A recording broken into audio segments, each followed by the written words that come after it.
Hello, അപ്പോൾ ഇന്നത്തെ ഇഫ്താർ സ്നാക്കാണ് ബ്രെഡ് പിസ്സ. എല്ലാവരും മസ്റ്റായിട്ട് ട്രൈ ചെയ്ത് നോക്കണ്ടോ, അടിപൊളിയാണ്. നമുക്ക് ഓയിലില്ലാതെ ഉണ്ടാക്കാൻ പറ്റിയ അടുത്ത റെസിപ്പിയാണ്. ആദ്യം തന്നെ ചിക്കൻ ഒന്ന് പൊരിച്ചെടുക്കുക. ആ ടൈം കൊണ്ട് നമുക്കൊരു 5 ബ്രെഡ്, അതുപോലെ 3 മുട്ട, ഒരു 1/4 ഗ്ലാസ് പാലും ഉപ്പും ഇട്ടുകൊണ്ട് ഡോ ഉണ്ടാക്കി വെക്കുക. അതിന് ശേഷം ചിക്കൻ വറുത്ത് കോരി അതേ പാനിക്ക് തന്നെ ഈ ഡോ ഇങ്ങനെ ഷേപ്പ് ചെയ്ത് കൊടുക്കുക കേട്ടോ. ഇപ്പോൾ തീ ഓഫ് ആക്കിയിട്ടേ, എന്നിട്ട് ഒരു 10 മിനിറ്റ് അടച്ചു വെച്ച് കുക്ക് ചെയ്തിട്ട് തിരിച്ചു മറിച്ചിട്ട് വേവിച്ചെടുക്കുക.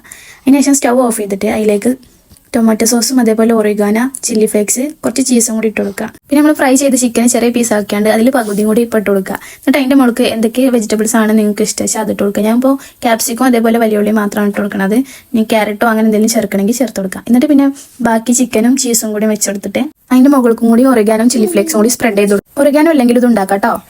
പിന്നെ കുറച്ച് ടൊമാറ്റോ സോസും കൂടി ആക്കി കൊടുക്കുന്നുണ്ട്. എന്നിട്ട് സ്റ്റൗ കത്തിച്ചിട്ട് ഈ ചീസ് ഒന്ന് മെൽറ്റ് ആവണ വരെ ഒന്ന് മൂടി വെച്ച് കുക്ക് ചെയ്യുക. 2 മിനിറ്റ് ഒക്കെ മതിയാവും, പെട്ടെന്ന് മെൽറ്റായി കിട്ടുമല്ലോ. അപ്പോൾ വീഡിയോ ഇഷ്ടപ്പെടുകയാണെങ്കിൽ എല്ലാവരും ചാനലും കൂടി സബ്സ്ക്രൈബ് ചെയ്ത് സപ്പോർട്ട് ചെയ്യണം. ഇങ്ങനത്തെ അടിപൊളി റെസിപ്പീസ് ആയിട്ട് ഞാൻ വീണ്ടും വരാം. താങ്ക്